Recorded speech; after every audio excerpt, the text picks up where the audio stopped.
Hello and welcome to the e-commerce World Review Week.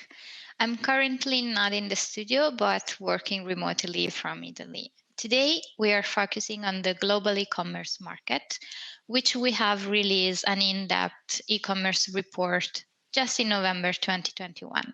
This report is available on the website and you have all the link and information in the webinar information. Today, we want to summarize the report and see how it is faring given the very rosy and ambitious target of the year. How has COVID, pandemic, lockdown, unlock, vaccination as well affected the economies through the Christmas period? And what is 2022 going to look like? I'm really happy and glad to have in this conversation with me today, Joeri Groenewoud, and I'm really happy for him to be with us today. Before we start our presentation, Joeri, I think it's good if you want to give us a presentation of yourself, who you are, what do you do at Asendia, and a small presentation of the company. Sure. Thank you. Thanks a lot, Ludovica. I'm very happy to be here on the call today. My current role is Business Development Director for the Global Accounts and Solutions team within Asendia. And prior to this, I was the VP of Business Development for eShop World. So eShop World is a cross-border checkout solution that helps brands, retailers with a fully localized checkout. And the company was acquired by Asendia actually earlier this year. The role within the Global Accounts and Solutions team is really to help the subsidiaries, the global subsidiaries of the Asendia network with a piece of account management for the bigger enterprise accounts. And we also build global solutions, everything really focused on B2C e-commerce and online trade. So it's prior to that, I was in contract logistics, so always been very active in the international business development growth of companies that want to expand their business. Okay, great. Thanks so much. Here we have first an overview of the report, and as you can see, the Global E-commerce Report 2021 is full of stats and data. We have analyzed more than 35 countries in 6 different regions. Of course, today in our webinar, we are not able to read and see all the data. So we really encourage everyone to download our report. You have the link in the webinar information. But before we start an in-depth analysis of the report and the e-commerce market review, I have a question for you, Joeri. So what are the main trends you saw in the global e-commerce market in 2021? Very good question. I think what we've seen is that companies are quite successful in their home countries. They're very successful in trading across, let's say, the European markets, US, Australia, but more and more companies are now also starting to open up new countries. So it's been a primary focus for many brands, retailers across the globe, marketplaces, to constantly expand into new regions and open more markets than they've been trading in before, which brings across a lot of additional challenges, of course. So that's one of the key trends that we've seen. So trading in more markets, but also trading by offering new services, focusing on sustainability, focusing on locker solutions where people can actually bring the goods or carriers can bring the goods to a fixed location where people can pick up. So the flexibility is extremely important. And I believe more important than the speed is the accuracy of the promise that a retailer or brand gives to their customers. So that's some of the key trends that we've really seen over the last year. Okay, that's great. And I'm sure that during our presentation, we'll see more key points and insights from your side as well. So if we start our presentation, we saw that the global population currently stands at almost 8 billion people. The report shows evidence of clear regional inequalities.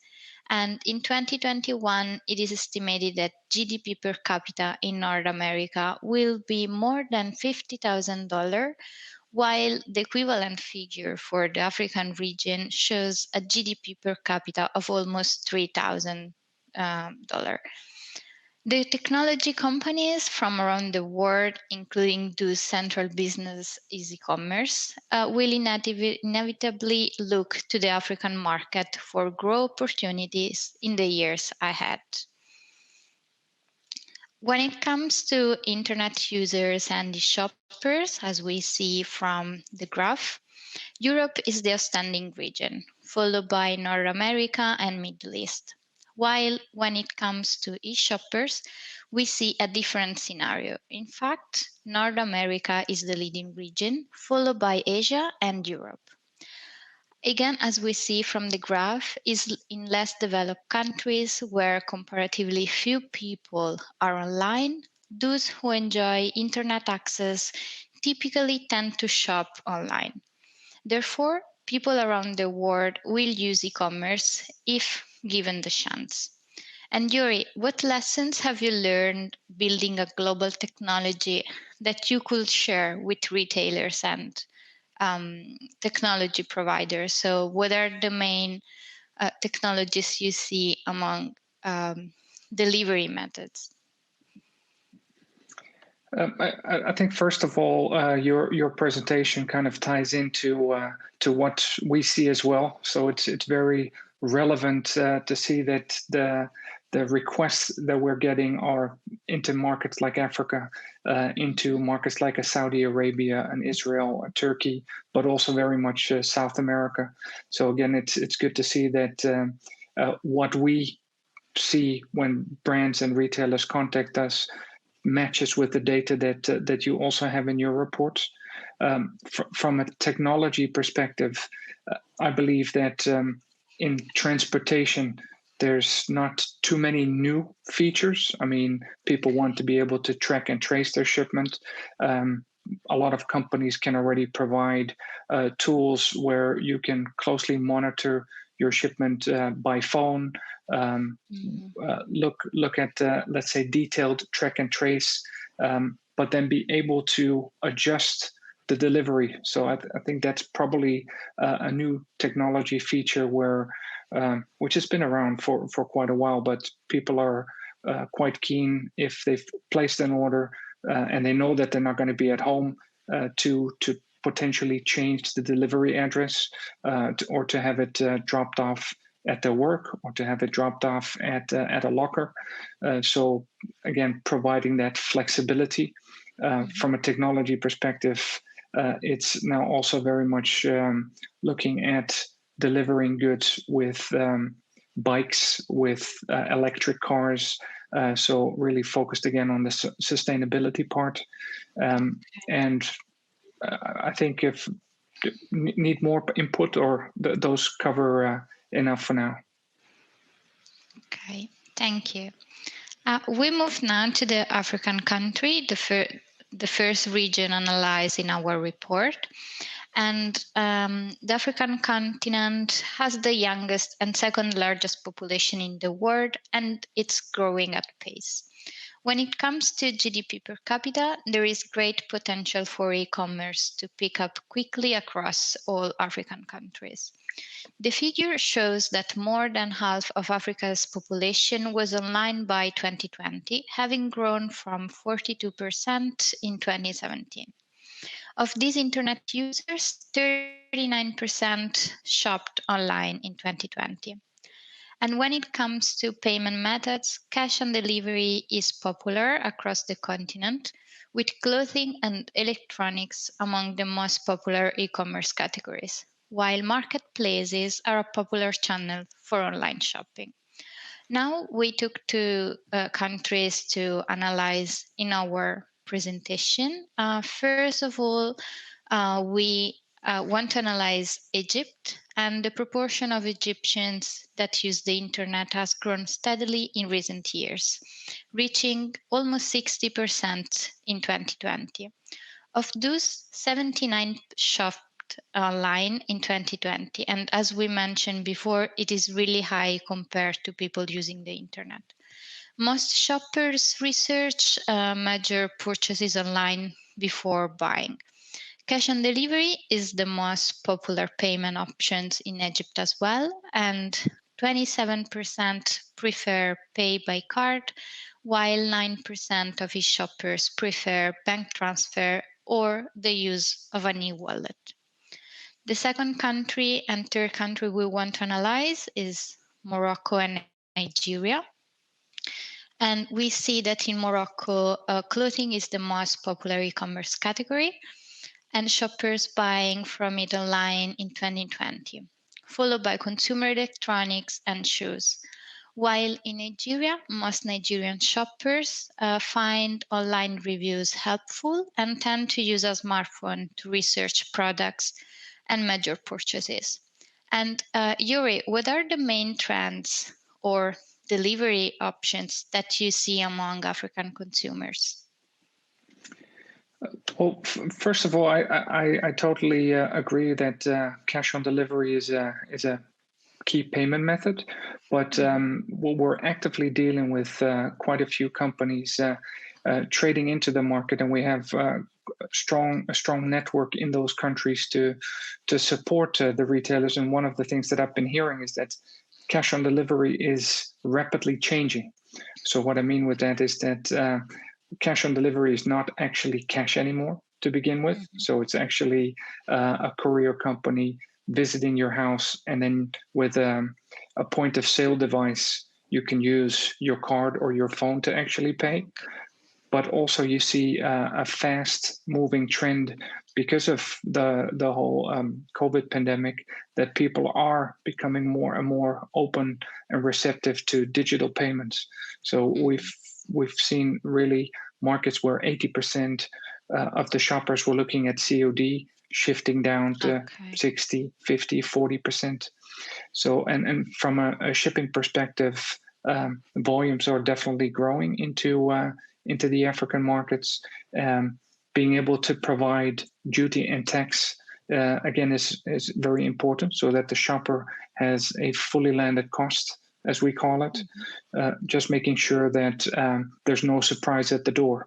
So when we deliver the goods into the countries, that they have full visibility over the cost involved, and have a reliable, trustworthy service for the goods coming into their homes. Especially knowing that the addresses are not always as accurate as we might recognize it in Italy or the UK or Netherlands. It's a bit more difficult to capture the correct addresses. And so that's also something that we really concentrate on. Okay, and then also meaning that infrastructure can be quite of a challenge in Africa as well. Yeah, right? Absolutely. It ties into the whole addresses. Could be that there's villages, there is, let's say, zip codes are set up differently. So we really try to make sure that we do address verification before the deliveries go out to limit the amount of products not being delivered. Okay, but then from a sustainable point of view, you have these two travels, can we say, before deliver the package. So before you go out to actually deliver the package, you already go and check the address. So from a sustainable point of view, which we analyze also in our report as a major topic, how can this be fixed, or what are some strategies to avoid? So you mean not having to go out multiple times with a card to do a delivery? Yeah, in our case, we do the check already prior to the delivery going out to the customer. So it's basically using databases to make sure when a customer has entered an address that we check if we have the right data to be able to do a successful delivery. So it's kind of proactive research or proactive, let's say, data analytics to make sure that before going out for delivery, the information is as accurate as possible, which again is indirectly a sustainable approach because it makes sure that you don't have to go out 2-3 times to the same address. Okay, that's really interesting. We now move to the next section of our report, where we analyze the Asian region. E-commerce in Asia is a big business, with internet usage at 66% and e-shoppers at 62%. On the one hand, South Korea represents perhaps the most advanced e-commerce market in the world. China is often seen as an e-commerce powerhouse, and 79% of those with internet access shop online. As a country to study during our presentation, we took India, and we saw that India actually has a low level of e-commerce, below both the global and Asia averages. 70% of online purchases are made on mobile, and the Indian e-commerce market is likely to be a huge opportunity in the coming years. The next country is Japan. And Japan's e-commerce market is actually differentiated by key cultural tropes and not seen in other e-commerce markets in Asia. Japanese consumers look for quality, value, and brand identity more than price and convenience, and tend to pay more for it. And Joeri, what do you see as the main trends in the Asia region? Do you have any insights that you want to share with us? Well, I think everybody knows that the Asian markets typically are very much dominated by marketplaces. But we do also see more and more Asian companies now wanting to share a piece of the pie in Europe and US and other parts of the globe. So they're actively investing into also markets like Africa and South America, and I think there's a growing demand of products coming from the Asian market into Europe. So it's no longer just everybody selling into China. It's from China into other parts of the world. And one of the things that I think also drives the need of product, and I'm very curious to see what the impact is of the high ocean freight prices. So many companies, of course, were bringing bulk goods from Asia into Europe to then sell in local stores, either online or offline. But because the ocean freight rates have gone up tremendously, they've almost like 10 times higher than they used to be. That means that also many companies have to redesign their supply chain model, which means that purchasing online can create another opportunity for the brands to sell products. Okay, thank you. The third region we analyzed today is Europe. Europe is one of the most advanced e-commerce markets in the world. And despite the high levels of web use, only 55% of internet users in the countries we serve in this report buy online. Russia has seen the highest and most rapid growth in e-commerce during the pandemic and is rapidly an online powerhouse. A country we have some insights for our presentation today is Germany. And German consumers like to visit online marketplaces, and the large percentage of traffic to multi-sector stores attest this behavior. More than half of all web traffic to the 100 most visited sites is to retailers selling in multiple retail categories. 53% of unique visits are to retailers based in the USA, highlighting Amazon and eBay prominence in the German market. The next country is Russia. And Russia's youthful populace is increasingly tech savvy, and the country has invested heavily in internet technology, putting online usage at an above global average at 85%. This internet use has been slow to translate into shopping, with just 63% of those using the internet having purchased goods online. Joeri, what are the main threats you actually foresee within custom regulation and post-pandemic scenario, both concerning Brexit as well, but also taking into account Russia, which is a close country to Europe? Yeah, so first to look at the Russian market, it's definitely a tremendous growth opportunity for many companies. It's a key market that we actually trade into. It's probably falls in our top 3, top 5 of markets.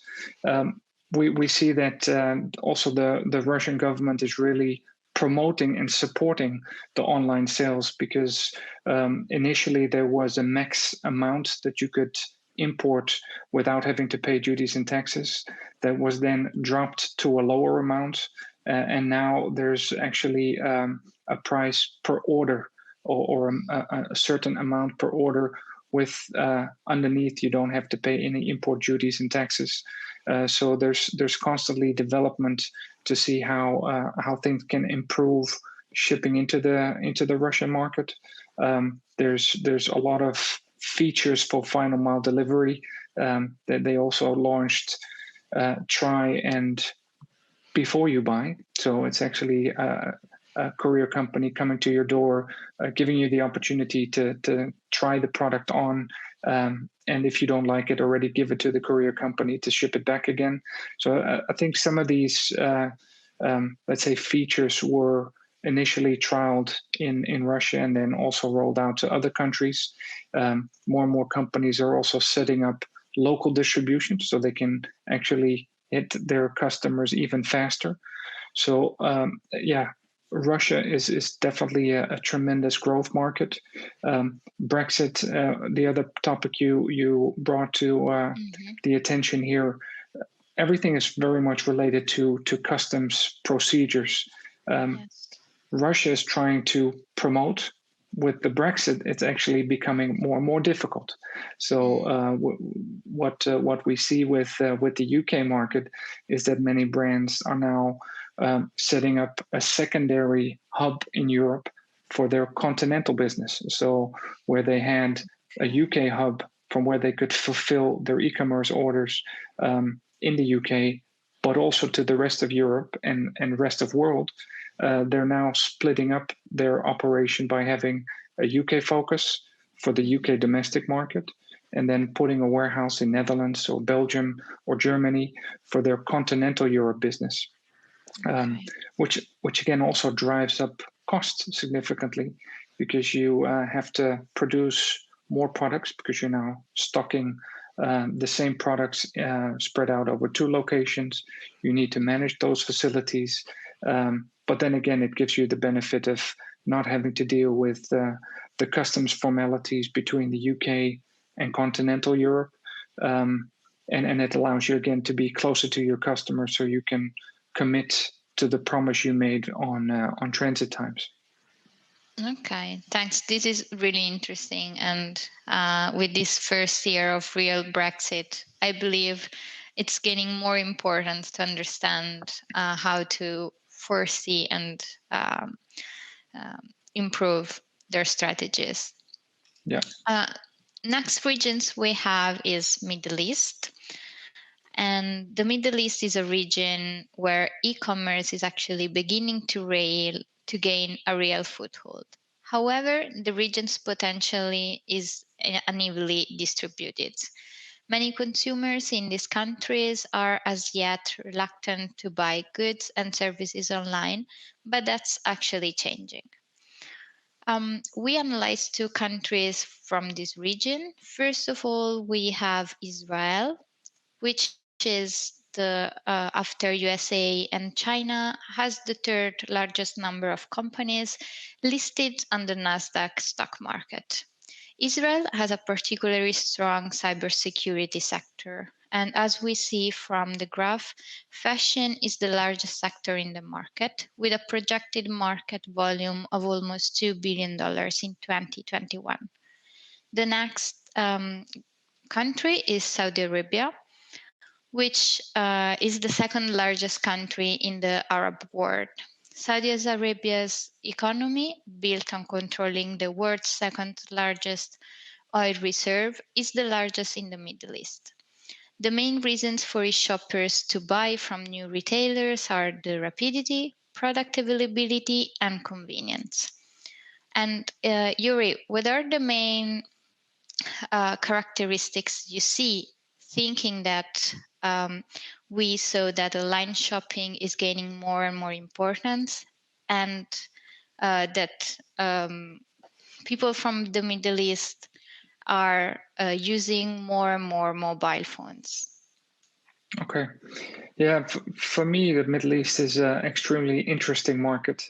I've traveled there a lot in the past, and I think for people that have been there, you know that one of the big attractions is going to the many shopping malls. So also driven by the recent pandemic and the lockdowns, people have if your hobby is shopping, and you're not able to go to the big shopping malls, what do? You go online and still try to find your products. So we've seen a tremendous growth and a lot of investment into the Middle East market. Saudi is specifically is a market where it's probably the most wealthy country. Typically, most people talk about the United Arab Emirates because it's probably a little bit more Western compared to some of the other GCC countries. But Saudi definitely is developing tremendously with regards to acceptance of brands into the region, setting up local hubs, having close cooperation with local sponsors to drive growth of the business, not just through the stores, but also online. As we mentioned earlier, the COD payment method was also very big in Saudi, and it's now dropping. So meaning that people are becoming more and more open to also using digital payment methods. So it's a super interesting region. With the UAE, they're also building an e-commerce city. So next to the airport, they're actually facilitating the e-commerce business through call it a center where people can open their local DCs. And it's all completely to facilitate the B2C e-commerce into the region. And also, of course, with airlines like an Emirates setting up line hauls from Asia into Dubai, from Dubai into Africa. So it's super. I mean, I could probably talk about the Middle East for a lot longer time, but I think it's definitely a region for B2C e-commerce, which is expanding rapidly, but also as a logistics hub for the globe that they want to play an active role. So yeah, definitely a lot of potential for brands that are looking to expand into this region. There's tons of opportunity. Okay. Well, we actually have an e-commerce report coming out concerning only Middle East. Probably we can have another webinar together where we focus on this region only. Yeah, would love to. Next region is North America, and we saw that both USA and Canada are in the top 10 e-commerce economies of the world and have seen their e-commerce sales rise. Mexico used to have one of the lowest e-commerce rates of any nation, with just 39% of consumers shopping online. In the graph, we want to show about Mexico. The Mexican e-commerce market is dominated by smartphones, with estimates putting mobile commerce at around 98% of the market. In 2019, 50% of Mexican online shoppers purchased from international retailers, with 64% of those purchases coming from US sites. And Joeri, how do you cope with custom duties and delivery in the USA? For the USA specifically, if you look at brands that are outside of the US looking to sell into the US, so a European brand, there's one big advantage that you find is that there's an import threshold of $800, which basically means that any goods that you ship into the US that is less than $800, there's no duties and taxes applicable. If you put your hub in the US, it means that you have to bring inventory into the country. You're bringing it in bulk. You pay duties and taxes. You can claim it back later, but there's quite a potential cash flow benefit, especially if you start selling into the market, because of that threshold. So for us, it's also a big market from Europe to sell online products into the US. There's a very mature infrastructure and many different options for final mile deliveries. There's very strong return solutions in place. So yeah, it's a market that's very well advanced from an online perspective. And typically brands that set up hubs in the US also then do Canada and Mexico from a US distribution center. But yeah, we deal with plenty of companies that are headquartered out of Europe that sell into those countries from here, just because of the benefits of the US threshold being so high that really drives online sales into the country. The last region we have is South America.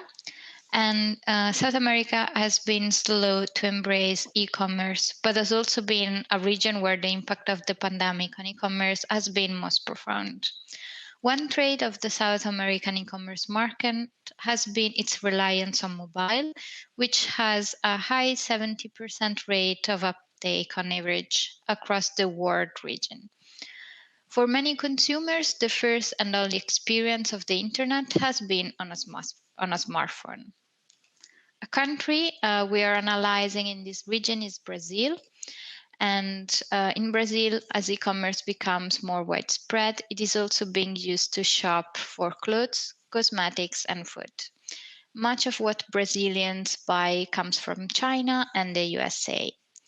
Next country is Peru. At 13%, Peru has one of the lowest e-commerce rates of anywhere in the world.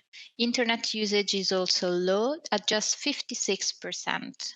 Consumers value choice and competitive pricing. The government is also making its first tentative steps into digitally transforming the country's infrastructure and services. And Joeri, we said that internet users and e-shoppers is not so high. Maybe this depends from an infrastructure issues and challenging. So what are the main strategies when it comes to delivery methods in Peru and in South America as a whole?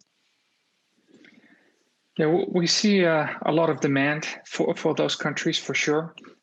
So where I explained earlier, the US having a policy where it's very easy to bring goods into the country, a lot of the South American countries are the complete opposite. So to get online orders into Brazil is extremely difficult. I don't really see the final mile being the major challenge, but it's the custom clearance. There's very high duties and taxes being imposed, which just really, withholds people to actively promote the countries. So for the South America markets, we still see a lot of companies either setting up local hubs so they can fulfill the online orders domestically. I think markets like you mentioned earlier, Mexico, Chile, Peru is also an up-and-coming market, but even Colombia. So the rules and regulations are becoming easier. Brazil, again, is still almost like shipping to a different planet. It's probably one of the most complex markets to sell into, purely because the duties and taxes being imposed are so high. Using postal networks, for instance, does allow you to sell significantly into those markets, and that's probably what, like you mentioned, China is a huge contributor. But the solutions are typically based on a DDU structure, meaning that any applicable duties and taxes will still have to be paid by the local shopper. They're accustomed to it, so it's not a major issue. But I think if we are able to find improved ways of managing the customs process into these countries, there'll be a significant uptick in additional business for many of those countries. Okay. Then we have two more macro topics in our report. First of all, it is sustainability. And we saw that consumers are actively seeking information about retailer action, their products, and how they treat employees. When it comes to sustainability, Joeri, how can global logistic companies respond to this issue? Well, we need to actively participate in really providing solutions that, as discussed with the example earlier around address verification, that's one simple method, but it's also really committing to putting different transport solutions in place, limiting the amount of air freight, ocean freight usage, also looking at the final mile delivery using systems like bike deliveries, electronic cars, and at Asendia and also the La Poste group, we're I think at the leading front of providing end-to-end green solutions. So it's something as a company you need to commit to and really focus on providing as many options as possible to really contribute to the environment. So all the brands, retailers that we deal with have it at the top of their agenda to make sure that for the final mile delivery, they have solutions in place that a shopper can choose from. Might mean that initially it's the same, like if you want to eat healthy, it's typically a little bit more expensive than eating fast food. It's I think similar with providing green shipping solutions or focusing on sustainability. Initially, it might cost a little bit more, but the impact on the environment and on being able to provide solutions that make sense will outlast. So yeah, it's a key topic that also I believe one of my other colleagues, Renaud, will be discussing in more detail with you. Okay, thanks. The last topic we have for our presentation and in our report is COVID-19. So all around the world, consumer behavior has changed, and we have seen how this behavior changed throughout the world economy, but as well in different regions. In Africa, for example, the change can be seen clearly in the increase in the number of people who said they are shopping more online. Turning to the Middle East region, consumers in Saudi Arabia and in the United Arab Emirates discovered a new enthusiasm for contactless payments. And figures for Latin America suggest that e-commerce growth in the region was more or less even across different countries. Joeri, we are at the end of our presentation and our webinar. What I would like from your side, if you can give us 3 main key points when it comes to e-commerce globally. So, number one, sustainability.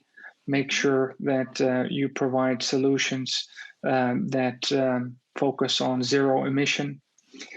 Second of all, constantly look at enhanced technologies like artificial intelligence to see how we can be smarter in the ways we set up our supply chain. And a third trend that I see is getting your products closer to the shopper to limit the impact of high rising costs for raw materials, but also for ocean freight and air freight costs. So everybody wants to keep having a profitable business.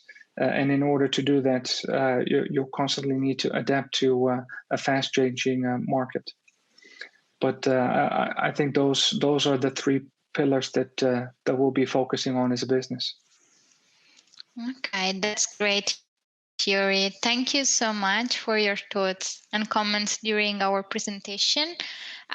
To all our listeners, you can download the report via RetailX.net. It's Global-2021, free of charge to retailers and brands. We will be back with the reports in 2022, so please tell us what you want to see covered in the reports and in the webinars as well. Huge thanks again to Joeri Groenewoud from Asendia, and again, thank you all so much for being with us today. Thank you very much.